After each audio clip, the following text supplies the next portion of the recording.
Bismillahirrahmanirrahim. Assalamualaikum warahmatullahi wabarakatuh. Perkenalkan, nama saya Zaki Ramadan dengan NIM A3212406 dari kelas B. Di sini saya akan memaparkan materi tentang diskusi kita hari ini, yaitu mengenai hukum administrasi negara. Di sini ada 6 pokok pembahasan terkait pertanyaan diskusi kita hari ini. Baik, sebelum masuk pada pokok pembahasan, saya akan menjelaskan sedikit tentang hukum administrasi negara. Yang pertama, pengertian dari istilah hukum administrasi negara.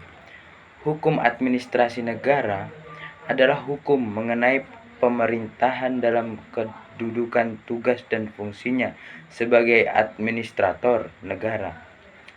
Tugas pemerintahan adalah tugas-tugas negara yang dilimpahkan atau dibebankan kepada pemerintah. Hukum administrasi negara ini berasal dari istilah asing yang pertama kali dikembangkan di Prancis, yaitu droit administratif. Goutman memberikan 3 pengertian terhadap istilah droit administratif.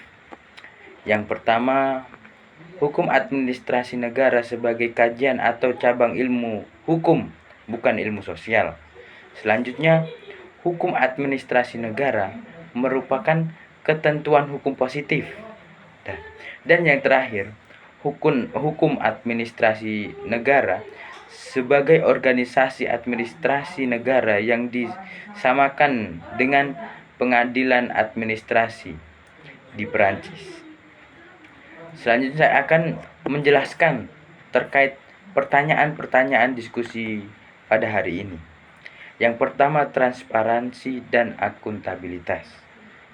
Prinsip transparansi dan akuntabilitas dalam hukum administrasi negara dirancang untuk mencegah tindak korupsi dan birokrasi pemerintahan. Namun, efektivitas prinsip ini sering dipertanyakan karena lemahnya implementasi dan penegakan hukum. Untuk meningkatkan efektivitasnya, diperlukan reformasi struktural, peningkatan transparansi, dan penguatan mekanisme pengawasan. Yang kedua adalah fungsi hukum administrasi. Hukum administrasi negara memiliki fungsi ganda, yaitu melindungi warga negara dan menegakkan kekuasaan pemerintah. Apakah hukum ini lebih melindungi warga negara atau menegakkan kekuasaan pemerintah? Bergantung pada penegakan hukum dan kebijakan yang diterapkan. Idealnya, hukum administrasi negara harus menciptakan keseimbangan antara kedua fungsi tersebut.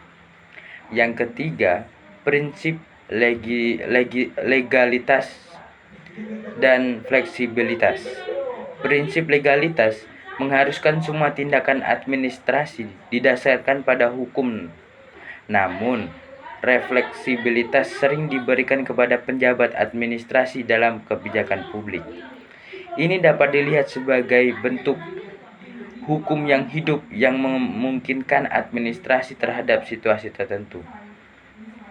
Namun, fleksibilitas ini juga dapat membuka celah penyalahgunaan wewenang jika tidak dapat diawasi dengan ketat. Dan pertanyaan keempat, yaitu keseimbangan kepentingan. Hukum administrasi negara harus menyeimbangkan kepentingan pemerintah dan masyarakat dalam mengelola sumber daya alam. Ini dapat dilakukan melalui regulasi yang jelas, partisipasi publik, dan mekanisme pengawasan yang efektif. Keseimbangan ini penting untuk menjamin bahwa sumber daya alam dikelola secara berkelanjutan dan adil. Pertanyaan yang kelima, yaitu kepentingan negara dan warga negara. Apakah hukum administrasi negara lebih berpihak kepada kepentingan negara atau warga negara yang bergantung kepada interpretasi dan implementasi hukum? Idealnya, hukum ini harus melindungi hak-hak warga negara sambil memastikan bahwa kepentingan negara juga harus terpenuhi.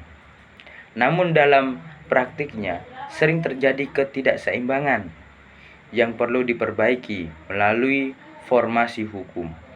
Nah, pertanyaan yang terakhir tentang pembatasan kekuasaan eksekutif. Hukum administrasi negara dapat membatasi kekuasaan eksekutif dalam mengambil keputusan administrasi melalui mekanisme check and balance. Ini termasuk pengawasan oleh lembaga legislatif dan yudikatif, serta partisipasi publik dalam proses pengambilan keputusan. Dengan demikian, hukum administrasi negara berperan penting dalam mencegah penyalahgunaan kekuasaan dan menjamin bahwa keputusan administrasi dibuat secara adil dan transparan.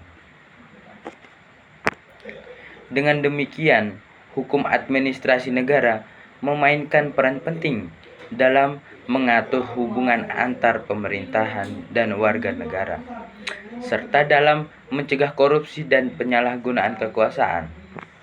Namun efektivitasnya bergantung kepada implementasi yang baik dan reformasi yang terus-menerus untuk menyesuaikan dengan tantangan baru.